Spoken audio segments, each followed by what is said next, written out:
Hi hello நண்பர்கள் அனைவருக்கும் வணக்கம். இன்றைக்கி நம்ம என்ன பார்க்க போகிறோம் அப்படின்னு சொல்லிட்டு பார்த்தோம்னா, துத்தி இலையை பற்றி தான் பார்க்க போகிறோம். இது வந்து எதுக்கு யூஸ்ஃபுல்லாக ஆகுது அப்படின்னு சொல்லிட்டு பார்க்க போகிறோம்.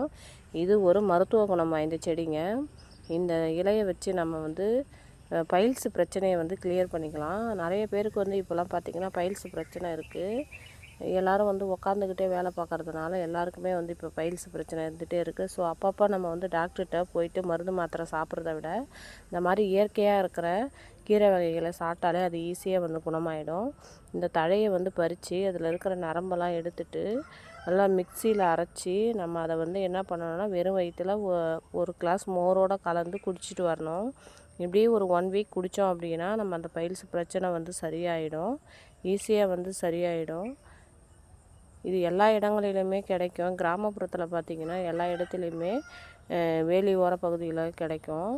இல்லை அப்படி வந்து மோர் மூலையும் குடிக்க முடியல அப்படின்னா நம்ம வந்து இதை பருப்போடு சேர்த்து கீரை மாதிரி கூட்டு மாதிரி செஞ்சு கூட சாப்பிட்லாம். ஒன்றும் செய்யாது. இது வந்து கீரை வகையை சேர்ந்தது தான். இது சாப்பிட்றதுனால நமக்கு எந்த சைடு எஃபெக்ட்டும் வராது.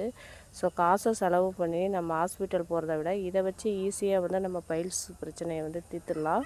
மறுபடியும் வந்து இது வந்து தொந்தரவு பண்ணாமல் இருக்கிறதுக்கும் இது வந்து உதவி புரியும். அத்தகைய மருத்துவ குணம் வாய்ந்த செடி தான் இது. ஓகே ஃப்ரெண்ட்ஸ், வீடியோ பிடிச்சிருந்தால் லைக் பண்ணுங்கள், ஷேர் பண்ணுங்கள், சப்ஸ்கிரைப் பண்ணுங்கள்.